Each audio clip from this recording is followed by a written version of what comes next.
Hello everyone, कैसे हैं आप सब और क्या हाल समाचार हैं आपके। आज की video big big big big big eye opener है जो आपको बुल मार्केट, बियर मार्केट का पिक्चर क्लियर कर देगी। 2008 जैसे जो हालात की बात हो रही है उसके एक पूरे सच को सामने ला देगी। साथ में क्रूड कैसे धीरे धीरे स्टॉक मार्केट को बर्बाद कर रहा है, कैसे कैसे गिरावट ला रहा है, इन सब चीजों को जानेंगे कि खतरा कैसे कैसे है और खतरा नहीं भी है। मैं हमेशा कहता हूं सिक्के के दो पहलू होते हैं और इसी दो पहलू को समझाने के लिए वीडियो 3 पार्ट में है। पहला पार्ट, क्या बियर मार्केट शुरू हो गया है। दूसरा पार्ट, क्रूड कैसे स्टॉक मार्केट को रोज गिरा रहा है। तीसरा, 2008 जैसी जो बात हो रही है तो क्या डरना है या नहीं डरना है, यानी मेरे दिल की बात प्रूफ के साथ। प्रूफ शब्द याद रखिएगा, तो वीडियो का लास्ट बिल्कुल मिस मत कीजिएगा। तो मैं मुकुल अग्रवाल आपका आप ही के यूट्यूब चैनल में स्वागत करता हूं। जो भी नए लोगों चैनल को सब्सक्राइब करें, बेल आइकॉन हिट करें, नोटिफिकेशन ऑन कर लें, जिससे जब भी मैं लाइव आता हूं या वीडियो अपलोड होती है कोई भी वीडियो मिस नहीं होगी और आप उससे फायदा लेकर पैसे कमा सकते हैं। देखिए, सबसे ज्यादा मार्केट में बात चल रही है कि अब बुल मार्केट ओवर हो गया है, क्या बियर मार्केट शुरू हो गया है। लेकिन कोई ये नहीं बता सकता है कि बुल मार्केट क्या है, बियर मार्केट क्या है। यहां पर सब लोग अपनी पोजीशन को, जो उनकी पोजीशन होती है, जो उनका पोर्टफोलियो होता है, उसमें जो लॉस प्रॉफिट होता है उसके आधार पर मार्केट को बुल मार्केट या बियर मार्केट कहते हैं। इसको एग्जांपल से समझाते हैं। बहुत सारे ब्लू चिप स्टॉक अगर आप देखें तो टॉप से 20 से 25% करेक्शन दे चुके हैं। अगर आप सीमेंट सेक्टर के अच्छी सीमेंट सेक्टर की कंपनियां देखो तो 20 से 30% हाई से गिर चुकी हैं। करेक्ट है। और अगर नॉर्मल मार्केट में आप बात करो तो वहां पर अगर आप देखो कि 20 से 30% अगर गिरावट हो जाए तो वहां पर बियर मार्केट के बारे में बात होगी। लेकिन जिनकी पोजीशन है स्पेशली इस तरह के स्टॉक में, तो वो ये कहेंगे कि इस तरह की गिरावट में कहीं ना कहीं ये एक नॉर्मल है, ब्लू चिप का स्टॉक है, 20 से 30% गिरावट हुआ है, कोई दिक्कत की बात नहीं। लेकिन अगर मिड कैप स्मॉल कैप में आए वहां पर स्टॉक 50% 70% गिर चुके हैं और अगर आप उसमें इन्वेस्टेड हैं तो आपके लिए मार्केट 2008 के beer market, Lehman Brothers crisis बिल्कुल इस तरीके का लगेगा कि भैया हम तो बर्बाद हो गए, मार्केट ने बर्बाद कर दिया, मार्केट ने कहीं का नहीं छोड़ा, अब जाएं तो कहां जाएं। वहां पर न्यू एज स्टॉक देखो 60%, 70%, 80% तक गिर चुके हैं। वहां पर कौन कब वापस अपना हाई देख पाएगा, कितने साल में देख पाएगा, कहना भी मुश्किल है। अब अगर आप सोचो कि आप मिड कैप में इन्वेस्टेड हो और वहां पर आप 50 से 70% अगर आपका पोर्टफोलियो डाउन है तो आपके लिए बियर मार्केट है कि अरे भैया हम तो बियर मार्केट में हैं, मार्केट हमारा पोर्टफोलियो को बर्बाद कर रहा है क्योंकि हम तो 40-40, 50-50% के डाउन में आ गए। आप एग्री करते हो ना, हर एक चीज को मैंने एग्जाम्पल से बताया है। अब सोचिए यहां पर एक और पहलू कि कोई इंसान जिसने इन्वेस्ट ही नहीं किया था बट इस गिरावट में आज के डेट में इन्वेस्ट कर रहा है, उससे पूछा जाए कि क्या बियर मार्केट हो गया, बस अभी तो लिए हैं, गिरेगा तब देखेंगे, 20-30% गिरेगा तब होगा क्योंकि मेरी नज़र में ये करेक्ट प्राइस था जहां पे मैंने एंट्री ली है। यानी हर लोगों के लिए अपना अपना एक करेक्ट प्राइस है।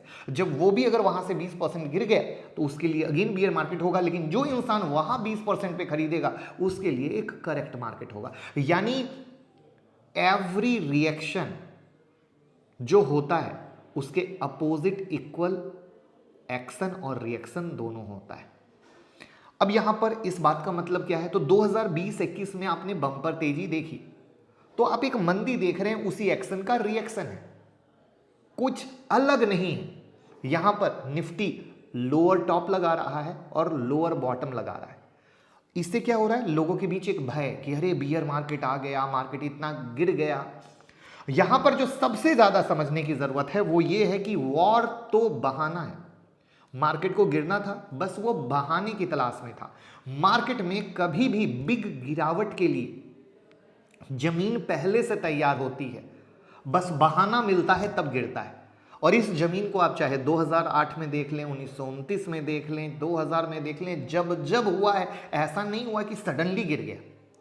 मार्केट पहले से एक पूरा जमीन बना के रखता है, बस उसको एक धक्का देने वाले कैटलिस्ट की जरूरत होती है, और वो अभी कैटलिस्ट था वॉर। वहां पर महंगाई तो ऑलरेडी थी, बस धक्का नहीं दे पा रही थी मार्केट को।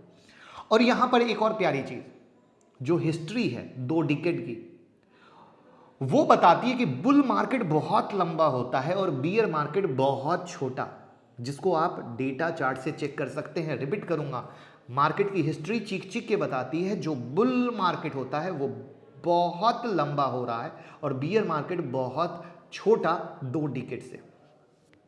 यहां पर अगर गौर किया जाए तो लास्ट 2 से 3 मंथ में रिटेल इन्वेस्टर ने सारे पैसे खो दिए जो उन्होंने कोविड के दौरान भी कमाए, यानी कोविड से जो रैली हुई वो सारे पैसे को खोने में सिर्फ 2 से 3 मंथ लगे।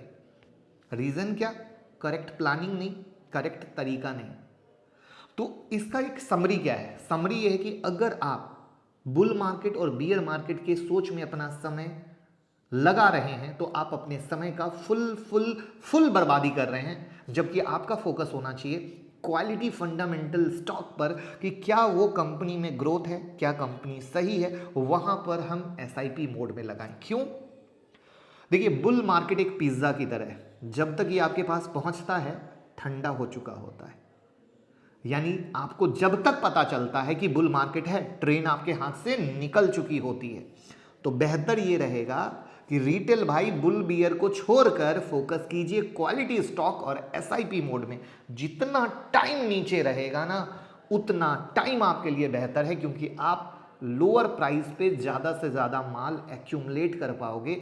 एक साथ पैसा नहीं लगाना है, मार्केट से भाग नहीं जाना है। वो क्यों? वो भी लास्ट का हिस्सा है, मैंने बोला था ना वीडियो के लास्ट में हम बताएंगे।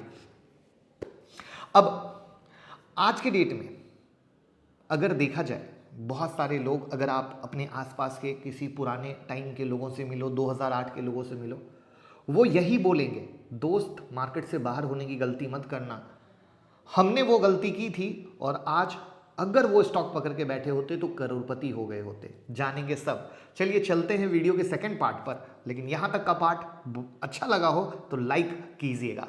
अब क्रूड कैसे धीरे धीरे निचोड़ रहा है मार्केट को।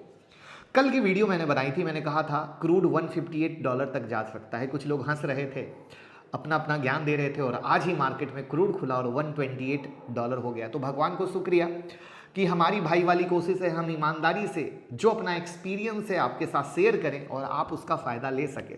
और इसीलिए आज तक इस यूट्यूब पर पेड बटन नहीं है, बट अब लगता है इस तरह के कमेंट के बाद कि पेड बटन होना चाहिए, जिससे प्रीमियम कंटेंट सिर्फ पेड बटन ज्वाइन वालों को मिल सके और उसका करेक्ट फ़ायदा उठा सके। आप क्या बोलते हैं? आपको ऐसा लगता है होना चाहिए?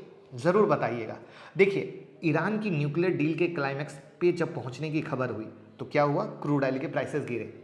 उम्मीद की जा रही थी 2015 की डील के रिवाइव होने से ईरान पर लगे प्रतिबंध हटेंगे और दोबारा क्रूड की सप्लाई होगी, लेकिन कहना आसान होता है, प्रैक्टिकल दुनिया मुश्किल होती है, जो कल रात में मैंने बताया था।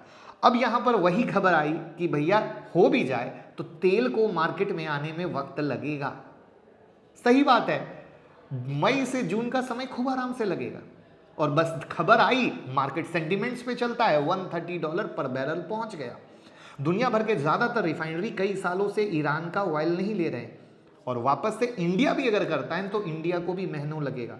2018 तक इंडिया ईरान से ऑयल इंपोर्ट में नंबर 2 पर था, लेकिन अमेरिका के प्रतिबंध के कारण भारत ने ईरान का सस्ता तेल खरीदना बंद कर दिया। इंडिया पे भी बैड इंपैक्ट आया था, बट धीरे धीरे चीज़ें सेटल हुई। मैं कहता हूँ ना कि एक बार वर्स्ट इंपैक्ट आता है बट धीरे धीरे चीज़ें सेटल होती है, वैसे ही चीज़ें सेटल हुई।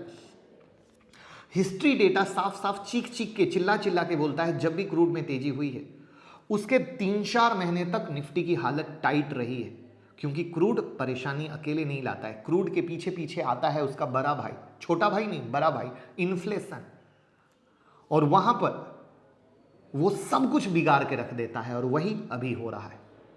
अब हम आते हैं वीडियो के थर्ड पार्ट पे, दिल की बात, भाई वाली बात, 2008 की कहानी। उससे पहले मैं आपको बता दूं कि हम लोगों ने एक वीडियो आप लोगों के साथ शेयर की थी, एक स्ट्रैटेजी, लंच ट्रेडिंग स्ट्रैटेजी, जिसमें वो निफ्टी पे काम करती है आज भी हमने टेलीग्राम और ट्विटर पे डाला कि कैसे उस लंच स्ट्रेटजी से 2 बजे लंच के समय आपने निफ्टी में पैसा कमाया। लेकिन एक और ऐसी चीज़ है जिस पे वो धमाका काम करती है, और वो नाम हम देने वाले हैं जो लोग 10 मार्च की ऑनलाइन क्लास ज्वाइन कर रहे हैं। होली का महा मेगा बम्पर ऑफर है, जहां पर आप इस क्लास को ज्वाइन करें और उस मेगा बम्पर ऑफर को जाने ना दें। याद रखिए, देखिए मार्केट का एक बहुत सच है, किसी भी गिरावट में वही ट्रेडर इस मार्केट में सरवाइव कर पाते हैं जो एजुकेटेड हैं, जिन्हें मार्केट की समझ है। वरना मार्केट का रिकॉर्ड है, हर गिरावट में जो लोग टिप्स के पीछे रहते हैं, किसी से पूछ पूछ के ट्रेड करते हैं, उनका सारा पैसा खत्म हो जाता है। और अगर आपको मार्केट से जिंदगी भर कमाना है, मार्केट में जिंदगी भर सरवाइव करना है, तो 10 मार्च की स्टॉक मार्केट मास्टर क्लास नौकरी से आजादी की तरफ एक कदम बढ़ाएं। 9708094321 पे कॉल करें और इस मेगा बम्पर ऑफर को हाथ से जाने ना दें। साल में सिर्फ एक बार ऐसा प्यारा धमाका ऑफर, क्योंकि होली भी है, वैसा ही प्यारा और धमाका त्योहार। तो 9708094321। अब हम बात करते हैं तीसरे पार्ट पे। स्टॉक मार्केट की गिरावट ने इन्वेस्टर को सच में कहा जाए तो डरा दिया है। यूक्रेन पर रूस के हमले से बाजार की हवा निकल चुकी है। आज 12वां दिन है, लेकिन रूस के रुख में नरमी का कोई संकेत नहीं। रूस ने 24 फरवरी की सुबह यूक्रेन पर हमला किया। 24 फरवरी से अभी तक सेंसेक्स 4500 पॉइंट गिर चुका है, निफ्टी 1200 पॉइंट गिर चुका है, और जिससे इन्वेस्टर को 2008 की याद आ रही है। 2008 में 21 फरवरी को इंडियन स्टॉक मार्केट में बड़ी गिरावट आई थी। इस दिन 1408 पॉइंट गिरकर 17065 पर बंद हुआ। ठीक है, उस दिन भी सोमवार था। अब यहां पर कुछ चीज समझते हैं 2008 से और अभी से। 22 जनवरी 2008 को फिर सेंसेक्स 875 पॉइंट गिरा। अब ये जो गिरावट हुई, चीजें खराब हुई, अगर देखा जाए तो सेंसेक्स गिर पर के जो जनवरी से फरवरी तक था, एक साल, जो लगभग एक साल गिरा है, सेंसेक्स लगभग आधा रह गया, लगभग आधा। यानी 20 फरवरी 2009 तक बात करें तो 8849 आ गया। इतनी भयंकर गिरावट थी। लेकिन खुशखबरी, उसके बाद एक साल में स्टॉक मार्केट में धुआंधार तेजी आई। 26 फरवरी 2010 को सेंसेक्स फिर से 16,429 पहुंच गया। यानी हर गिरावट के बाद मार्केट उठता है। इन्वेस्टर को 2008 में इंडियन मार्केट में बने हालात के बारे में जानना चाहिए। अभी क्या हुआ है, कोविड में नए लोग आए हैं, उन्होंने कुछ पता ही नहीं है 2008 के बारे में। दैट्स द रीजन डर रहे हैं। 2008 के बाद जो इन्वेस्टर ने अपना पेशेंस रखा वो करोड़पति बन गए, करोड़पति। 2009 से 2022 के दौरान 13 साल में ऐसी अनगिनत कंपनी है, अनगिनत बोल रहा हूं, अनगिनत, जिन्होंने इन्वेस्टर को 30 से 40 गुना रिटर्न दिए हैं। यानी अगर 3 लाख लगाए होते तो 1 करोड़ होता, 3 लाख लगाए होते तो 1 करोड़ होता। यानी आपके पास पेशेंस और पेशेंस होना चाहिए, ना कि डर। बट इन्वेस्टमेंट भी होनी चाहिए अच्छी कंपनी में, स्ट्रॉन्ग कंपनी में, पावरफुल कंपनी में, जिसका विजन हो, मैनेजमेंट हो, कैश फ्लो हो, डिमांड हो, ना कि पेनी स्टॉक। और वहां पर आपको एसआईपी मोड में जाना चाहिए, थोड़ा थोड़ा थोड़ा थोड़ा थोड़ा थोड़ा। जैसे आप देखिए 2008 और 2009 क्या हुआ, पूरा एक साल गिरा। मैं आपको एक बड़ा सिंपल सा होमवर्क देता हूं। सोचिए कि 2008 के हाई पे आपने एसआईपी मोड में खरीदा, मैं तो कहता हूं हाई पे, जब एकदम टॉप पे था, और 2009 तक गिरते गिरते खरीदते रहे एसआईपी में। आप जाके किसी भी स्टॉक को पकड़ लो, उसका एवरेज निकाल लेना एसआईपी का, और उसके बाद मिलाना रिटर्न, तो कहोगे भाई वाली बात कर दी आपने। तो सेम कहानी अभी है कि भाई उस समय कोई बताने वाला नहीं होता था, आज आपको बताने वाला आपका भाई बैठा है। लड़ाई खत्म होगी, रौनक आएगी, मार्केट फिर से नई हाई को छुएंगे, चाहे आज छुएं या 2 साल के बाद या 3 साल के बाद, क्योंकि मार्केट को जाना है सिर्फ और सिर्फ ऊपर। तो डरना मना है, डरेंगे बहुत, पछताएंगे, आज नहीं 2 साल के बाद, 3 साल के बाद, अरे भैया ये क्या कर दिए। तो quality stock, quality stock, quality stock को पकड़िए, जिससे पैसा बन सके और अपने बच्चों का भविष्य बन सके। और ये सब चीज़ें हम सीखेंगे 10 मार्च की क्लास में, क्योंकि बिना सीखे कोई बिजनेस, कोई धंधा होता नहीं है। पूछ के थोड़ी इन्वेस्टमेंट होती है, ना दुकान पूछ के खोलते हैं, ना जॉब पूछ के करते हैं। अपनी क्वालिटी, अपनी क्वालिफिकेशन होती है तभी करते हैं। कोई ज्वेलरी वाला यूं ही बिना जानकारी के ज्वेलरी का काम नहीं खोल सकता है, कोई फैक्ट्री नहीं खोल सकता। वही है स्टॉक मार्केट। स्टॉक मार्केट में भी सीख के, समझ के करेंगे तो बनेगा पैसा, और उस पैसे को कमाने के लिए हम और आप मिलेंगे 10 मार्च की क्लास में, जो एक है मास्टर क्लास, बिना कमिटमेंट का रिवीजन सेशन, जो हिंदुस्तान में कोई नहीं देता है। मेंटरशिप, जो हैंड होल्डिंग, बहुत सारे लोग डरते हैं हम सीख पाएंगे, नहीं सीख पाएंगे। आपको हाथ पकड़ के चलाने वाला। और सबसे प्यारी lunch trading strategy, robo strategy, eagle strategy, एक एक स्टॉक, सिर्फ काम किया, खेल खत्म, कुछ बचा ही नहीं। तो ये क्या है स्टॉक सिलेक्शन का राज, कैसे बेच के पैसा कमाया जाता है, इस वॉर की कंडीशन में कैसे बेच के पैसा कमाया जाता है। हर एक चीज आपके मन का पूरा डर दूर कर देंगे कि ये डर नाम की चिड़िया भी होती क्या है, क्योंकि सबसे ज्यादा जरूरी है डर खत्म करना। और भाई थोड़ा इन्वेस्टमेंट खुद पे कर लो, जिससे मार्केट में सरवाइव कर पाओगे, वरना मेहनत की पैसे डूब जाएंगे तो बहुत तकलीफ हो जाएगी। और वीडियो पसंद आई हो, लाइक कमेंट शेयर कीजिएगा और प्यार दीजिएगा। Thank you so much.